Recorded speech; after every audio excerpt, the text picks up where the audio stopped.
என்னை ஒரு வீரனாக சேர்த்துக் கொள்ளுங்கள் என்று கெஞ்ச வேண்டும். படையிலே சேர வேண்டும் என்றால் என் கால்களை பிடிக்க வேண்டும் என்று நான் கட்டளையிட வேண்டும். ஆமாம், இதுதான் சிவாஜிக்கு சரியான தண்டனை. நம் சந்தோஷத்தை கொண்டாடி அந்த நடனவள்ளியை அழைத்து வா.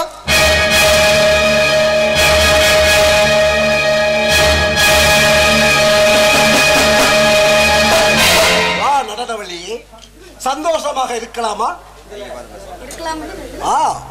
உங்கள் நாட்டியத்தை தொடரலாமே.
யார் நீங்கள்?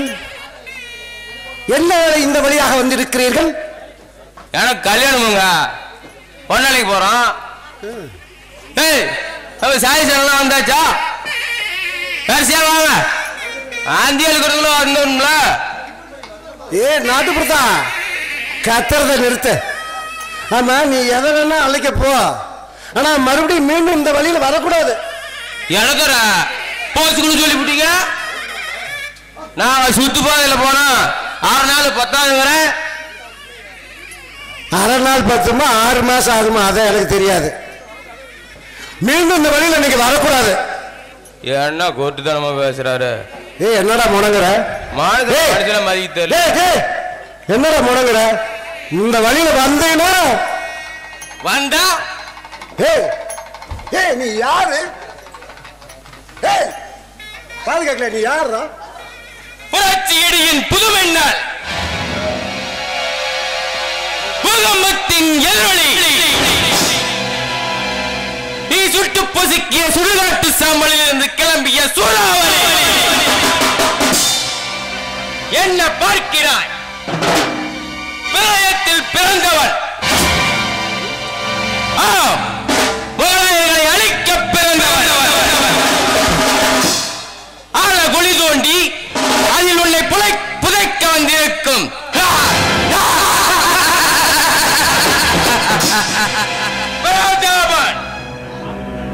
அச்சா அச்சா, கொடும்பசியோடு காத்திருக்கும் வேங்கைக்கு விருந்தாக வந்திருக்கும் பிரதாபா, என்னுடைய சுல்தான் சிவாஜியின் தலைதான் கொண்டு வர சொன்னார். பாவம், விதி உன் தலையை கொண்டு போக செய்கிறது. ஒருவர்களோடு தப்பக்கூடாது. திசையெங்கும் செல்லுங்கள். முகமதியர்களை கண்டம் துண்டமாக வெட்டுங்கள்.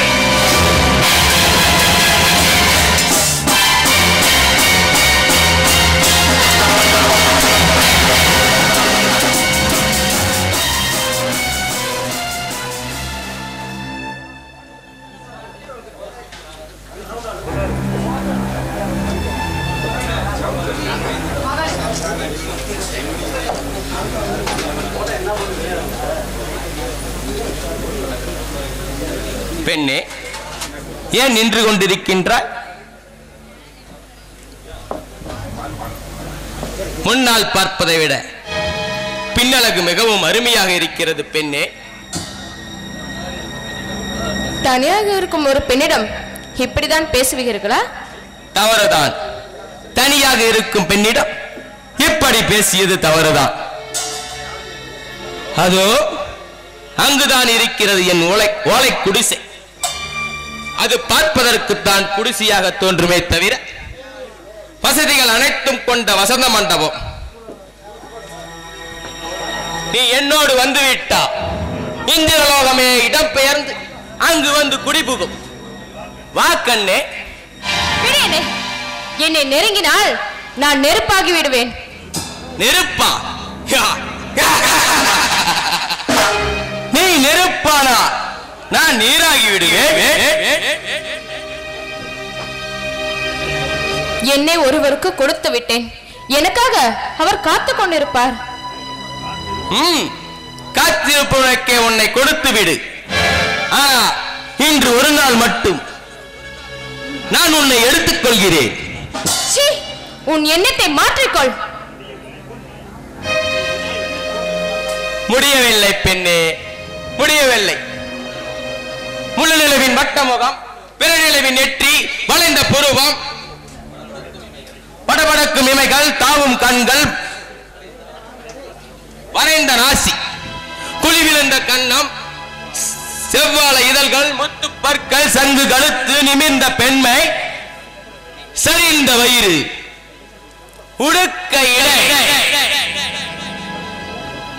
இப்படி ஒரு பேரழகை கண்டுவிட்டால் கவிஞன் கவி பாடுவான், புலவன் காவியம் படிப்பான், சன்னியாசி உடை துறப்பான், கோலை வீரனாவான், அரசன் ஆண்டியாவான்.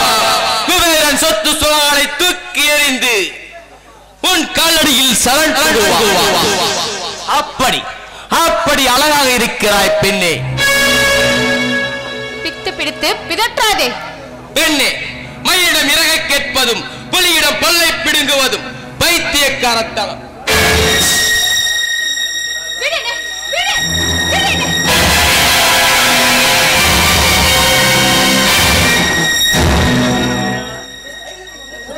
நீங்களா? நானேதான்.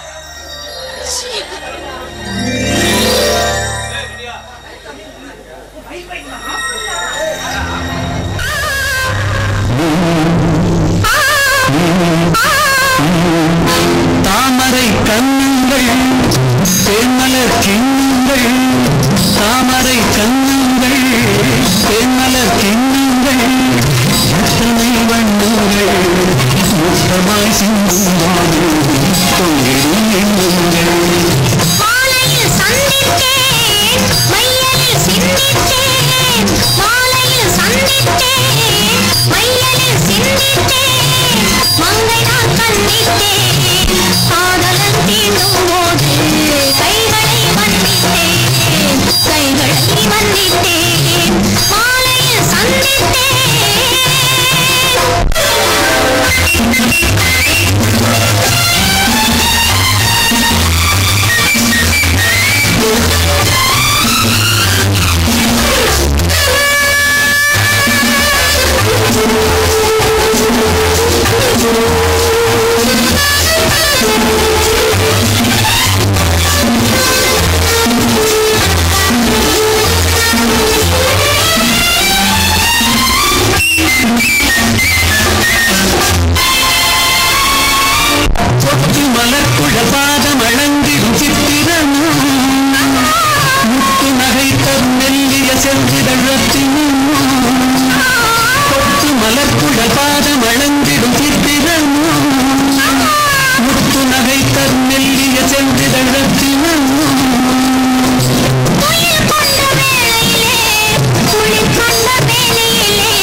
உடை கொண்டு மூடும்போது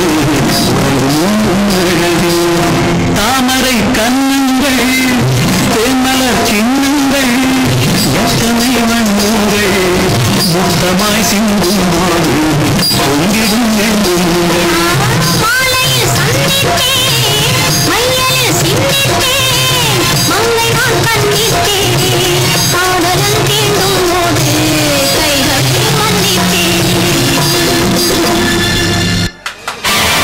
நம் தளபதி ஜெயஸ்டகான் இந்நேரம் சிவாஜியின் படையை ஓட ஓட விரட்டி இருப்பான் இல்லையா ஜெய்சிங்?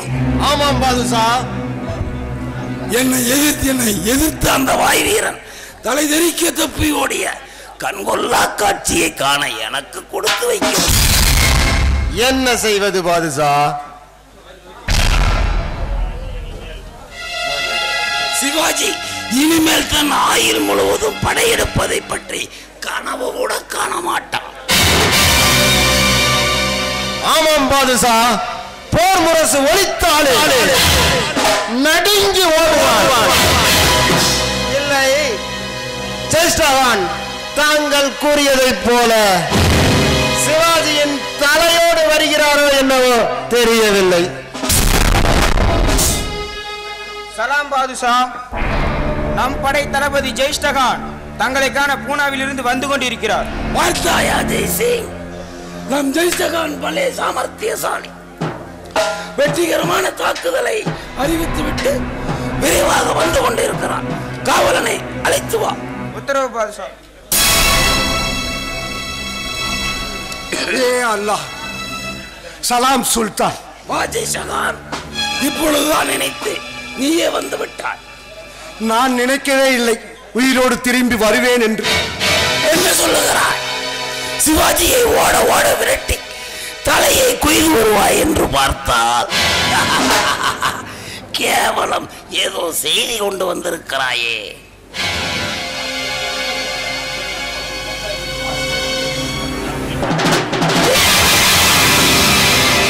கோலம்.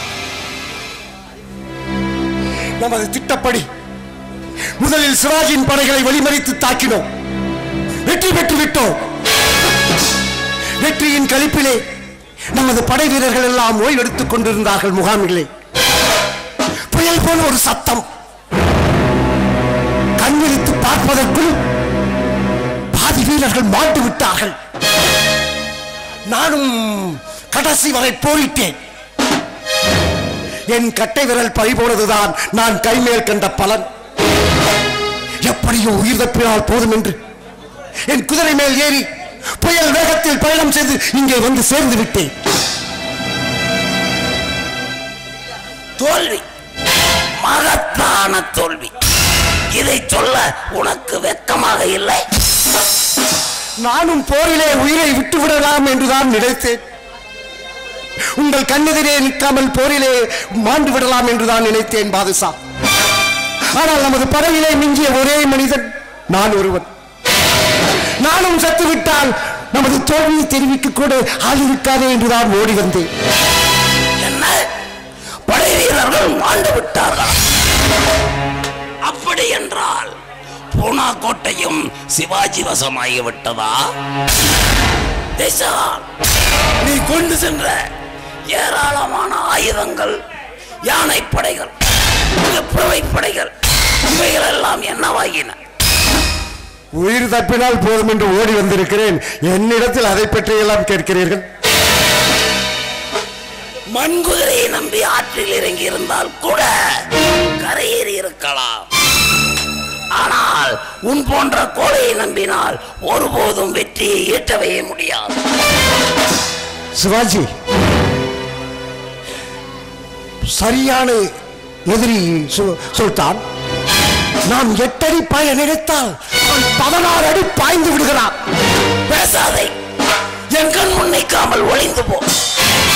அடியும் கோசாவை அணிந்து கொண்டு வீதியிலே உலாவான். என் கண் முன் நிற்காதே.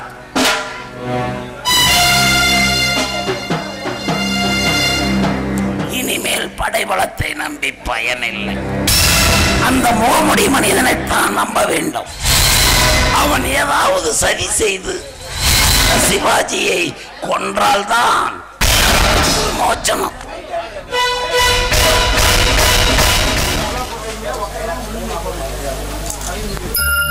அரசே, இந்த பாலை அருந்துங்கள். மகாராணி, இதற்காகத்தானே காத்திருந்தேன். உன் கைப்பட்ட பாலுக்கு சுவை அதிகம் மகாராணி. அந்த பாலை அருந்தாதீர்கள், அதில் மயக்க மருந்து கலந்திருக்கிறது. என்ன, இந்த பாலில் மயக்க மருந்து கலந்திருக்கிறதா? ஆம் மகாராணி, மன்னரை கொலை செய்யும் நோக்கத்தில்தான் நான் தான் மயக்க மருந்து கலந்தேன். பாலை அருந்திய மன்னர் மயங்கியவுடன் யாரும் அறியாத வண்ணம் மன்னரை கொலை செய்வதே திட்டம்.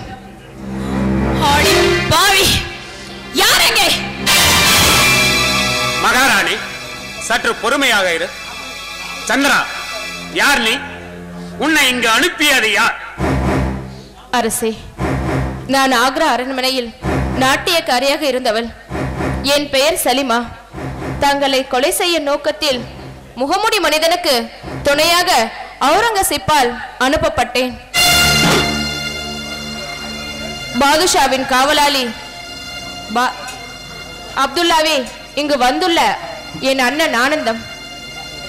அது மட்டுமல்ல, முகமுடி மனிதன் சதித்திட்டபடி உங்கள் முன் நடனமாடி 3 மணி அடித்தேன். அந்த 3வது மணி அடித்தவுடன் மறைந்திருக்கும் முகமுடி மனிதன் உங்கள் மீது ஈட்டி எறிவான். ஆனால் அன்று நடனத்தின் போது வேண்டுமென்றே நான் மயங்கி விழுந்து விட்டேன். நான் மயங்கியவுடன் நீங்களும் பதறி எடுத்து ஓடி வந்தீர்கள். முகமுடி ஈட்டி குறித்தவறி விட்டது.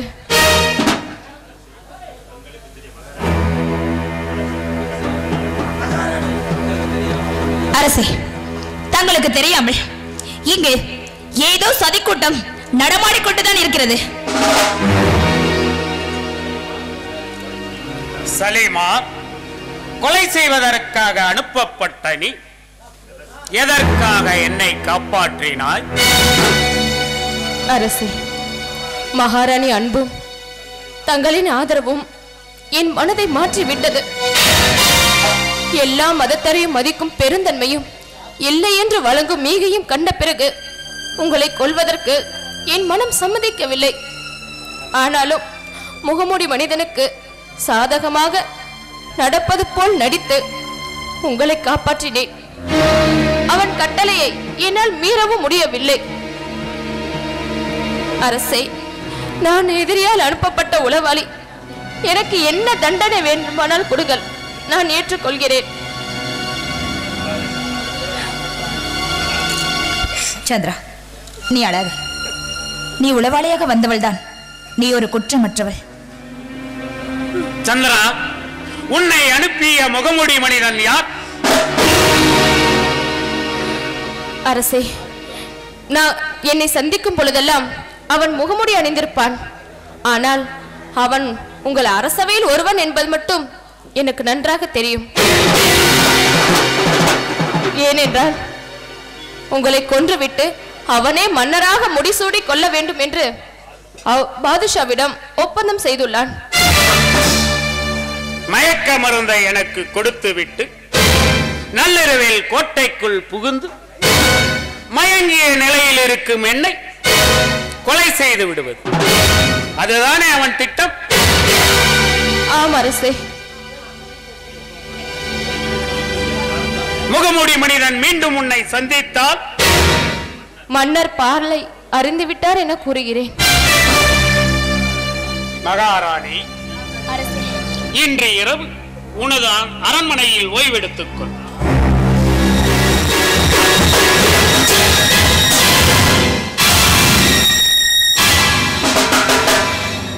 வெற்றி, வெற்றி! சிவாஜி ஒளிந்தான். படைபலம் செய்ய முடியாததை நான் செய்துவிட்டேன். சிவாஜியை வீழ்த்தி விட்டேன். நானே மராட்டியத்தின் மன்னன்.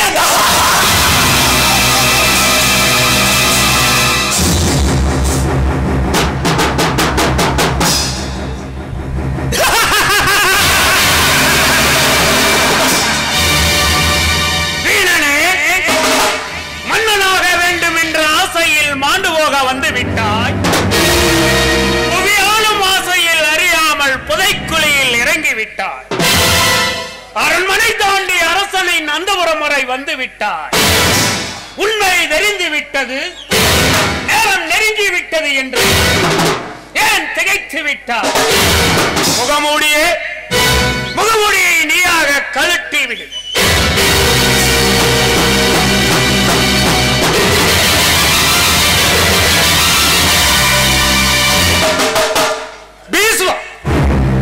அரசியல் தந்திரத்திலே சாணக்கியனுக்கு சமமான அஷ்டபிரதானின் தலைமை அமைச்சர் விஸ்வநாத் ஏன் தலை கவிழ்ந்து விட்டது, நடை தளர்ந்து விட்டது. மன்னருக்கும் மக்களுக்கும் நல்லுரை கூற வேண்டிய அமைச்சர் முகமூடி அணிந்து கொண்டு குள்ளநரி வேலை செய்திருக்கிறார். பெற்ற நாட்டை பிறந்த மண்ணையும் மறந்து விட்டார். நாட்டையும் மக்களையும் விரும்ப வேண்டிய நீ மண்ணையும் பொன்னையும் அரச வாழ்வையும் அரண்மனை ஓகத்தையும் விரும்பி இருக்கின்றாய். மராட்டிய வீரனாய் பிறந்து முகமதியர் காலடியிலே நாயினும் கேவலமாய் கோலையாய் வாழ்ந்திருக்கின்றார். வாழெடுத்து அந்நியர் தலை கொய்து இருக்க வேண்டிய நீ அவர்கள் தாழ்வணிந்து கேவலமாய் கூடி குறுகி நின்றிருக்கின்றாய். பீஸ்வா, ஒன்றை மட்டும் நீ மறந்து விட்டாய். கூவும் குயில், அலரும் ஆந்தை, பறக்கும் பறவை இவைகளின் அசைவை வைத்து வருகின்றவன் எதிரியா அல்லது நண்பனா என்று அறிந்து கொள்பவன் நான்.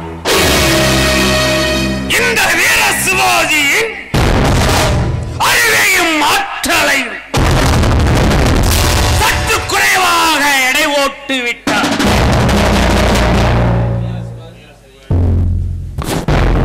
இந்த வீர சிவாஜியின் சரி அன்னை பவானி கயவர்களை மன்னித்தனர்.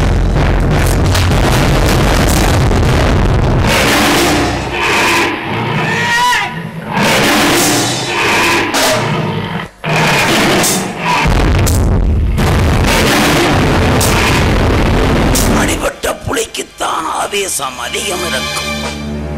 என்னை வென்று விட்டதாக மனப்பால் குடிக்கும் அந்த சிவாஜியை நிச்சயம் முகமுடி மனிதன் கொன்றே தீருவான். நமது திட்டமே தவிடுபடியாகிவிட்டது சுல்தான். முகமுடி மனிதன் செத்து விட்டான். முகமுடி மனிதன் செத்து விட்டானா? ஆம் சுல்தான். பீஸ்வாதான் முகமுடி மனிதன் என்பதை கண்டுபிடித்து சிவாஜியை கொன்றிருக்கிறார்.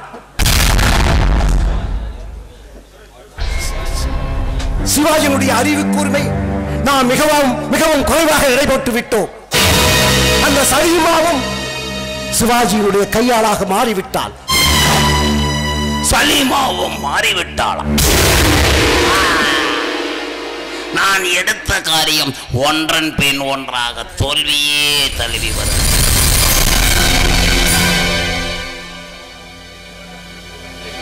அதனால் என்ன பாதுஷா, தங்களின் மூதாதையரான கஜினி முகமது இந்தியாவின் மீது 17 முறை படையெடுத்த பின்புதான் வெற்றி கண்டாராம்.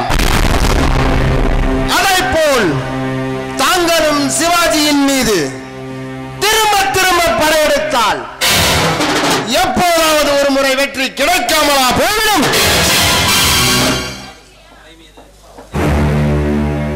பாதுஷா, மலை மீது எத்தனை முறை மோதிக்கொண்டாலும் மலை உடையாது, தலைதான் உடையும். ஏனென்றால் சிவாஜி அறிவு படைத்தவன், அவன் அனுபவம் வாய்ந்தவன், நான் அதனையும் மிஞ்சியவன். அவன் அரசியல் தந்திரம் அறிந்தவன், நான் போர் தந்திரம் அறிந்தவன். அவனிடத்தில் மராட்டிய படைகள் உண்டு, என்னிடம் பெரும் முகலாய படைகளே இருக்கின்றன. அவனை கண்டால் ஊரே வணங்கும், என்னை கண்டால் இந்த நாடே நடுங்கும். அவனிடத்தில் பிரதமன் போன்ற தளபதிகள் உண்டு.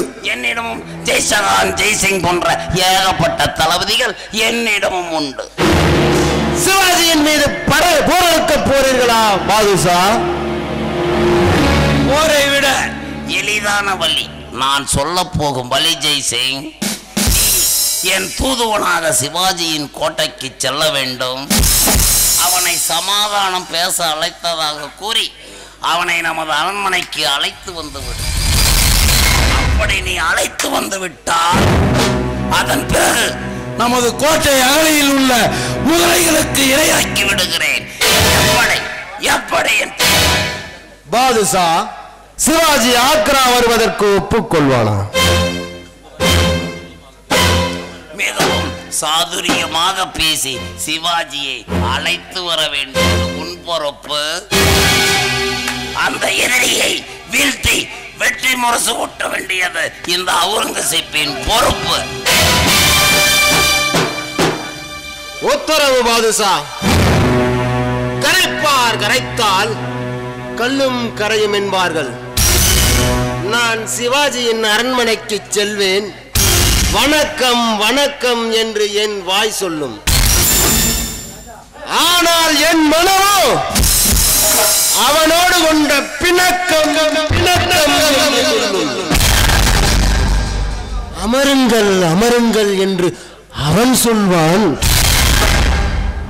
உன்னை அமராவம் அனுப்புகிறேன் அனுப்புகிறேன் என்று என் உள்ளம் சொல்லும். தாக சாந்தி செய்கிறீர்களா என்பான் அவன்.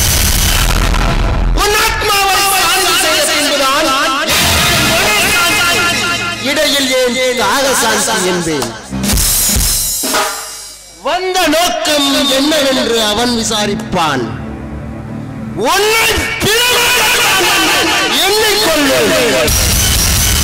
ஆனால் உங்களை சமரசத்திற்கு அழைக்கத்தான் என்று பக்குவமாய் நான் சொல்வேன். ஆக்ரா வருகிறீர்கள் அல்லவா என்று நான் கேட்பேன். என் உள்ளம் கொக்கரிக்கும். ஆக்ராவில் தாஜ்மஹாலை கண்டு மகிழலாம் என்று நான் ஆசை காட்டுவேன். நீ இறந்தால் எப்படி ஒரு நினைவு சின்னத்தை கட்டுவார்களா என்று என் மனமனதுள்ளே நினைத்துக் கொள்வேன். நான் புன்னகை பூப்பேன். அதை நட்பின் எண்ணிக்கொள்வான். அது நாசத்தை நடிக்க.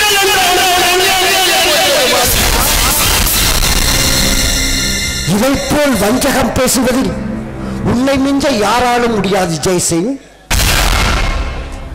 ஜெய்சிங், இன்றைய ரேக்காருக்கு புறப்படும். வரும்பொழுது நீ அந்த சிவாஜியுடன் தான் வர வேண்டும். குருதேவா, அவுரங்கசீப்பின் கையாளாக மாறிவிட்ட உளவாளி பீஸ்வாவை, அவனுக்கு உடந்தையாக இருந்த சிலரை கண்டுபிடித்து அழித்து விட்டோம். தக்க சமயத்தில் என் உயிரை காப்பாற்றிய சலீமா எதிரியை சார்ந்த முகமதிய பெண்ணாக இருந்தாலும் அவளது நேர்மையை பாராட்டி அவளுக்கு மன்னிப்பளித்து விட்டேன். இனி வரும் காலங்களில் நாம் ஒற்றுமையாக செயல்பட்டு மாபெரும் இந்து சாம்ராஜ்யத்தை உருவாக்க வேண்டும். ஆம் சிவாஜி, இது இனி அதுதானே நமது கடமை. வாழ்க மன்னர். மன்னர், உங்களுக்கான ஆக்ரா பாதுஷா உப தளபதி ஹீசிங் வந்துள்ளார். உடனே அழைத்து வா. உத்தரவு.